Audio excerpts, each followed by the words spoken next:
On a quiet, rainy afternoon, a pale blue envelope appeared in my mailbox. It wasn't mailed. There was no postage, no sender. Just my name in delicate, almost childlike handwriting. Inside was a single line that would haunt me for the rest of my life. He isn't who you think he is. I didn't know then, but that letter wasn't a prank. It was the only warning I was going to get. My name doesn't matter. Let's just call me Jenna. I'm 33, and until 2 months ago, I thought I had a pretty normal life. I was married to a man named Eric for 8 years. We lived in a small town in Oregon, had a cozy little house, a golden retriever named Max, and what I thought was a solid, if slightly unexciting, marriage. And then one night, everything shattered. This isn't some ghost story. No curses, no monsters in the walls. Just the horror of realizing you never really knew the person sleeping next to you and what they were hiding. It started with a letter, not an email, not a text, an actual letter in a pale blue envelope, addressed to me in neat cursive I didn't recognize. I found it in the mailbox on a Sunday morning. No return address.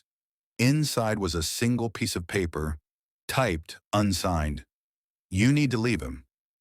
He's not who you think he is. You're in danger. I laughed at first, thought it was a prank. Eric was in the kitchen making pancakes, humming to himself like always. Our dog Max was begging at his feet. I left the letter on the counter, meaning to show it to him. But when I came back, it was gone. I asked him about it. He swore he hadn't seen it, smiled at me like I was being paranoid. I let it go. God, I wish I hadn't.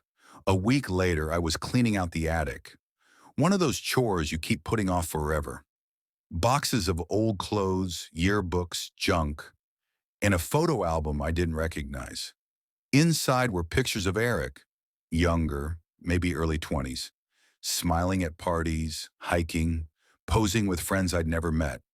And one picture stopped me cold. Eric standing next to a woman. She looked a lot like me. Same hair, same eyes, same dimple in her left cheek. But it wasn't me. She was wearing a wedding ring, and the date scribbled on the back was 2010. We didn't meet until 2015. I flipped through the rest, more pictures of them together, trips, holidays, birthdays, and then nothing.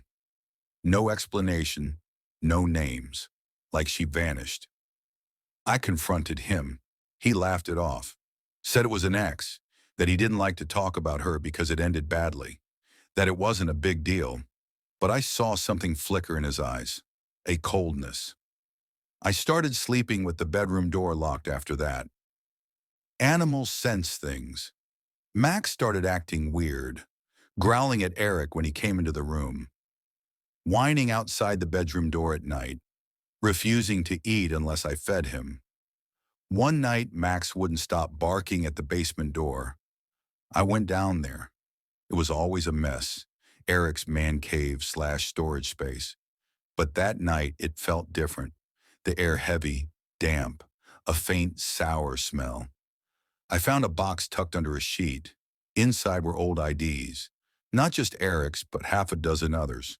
Different names, same face. Passports, driver's licenses, social security cards, and a small notebook filled with names and dates, including mine. I couldn't breathe. I snapped pictures on my phone, shoved the box back, and got out. Didn't sleep that night. Didn't confront him. Just waited. I called the number I found scribbled next to a name in the notebook. A woman answered, sounded about my age.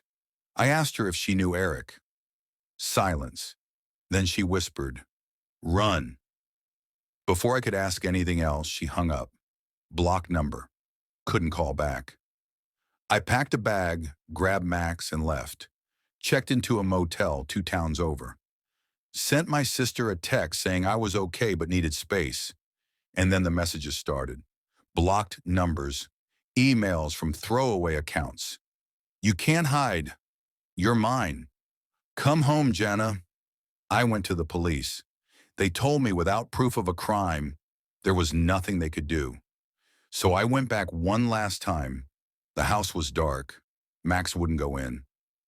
I crept through the kitchen, up the stairs to the study where Eric kept his files.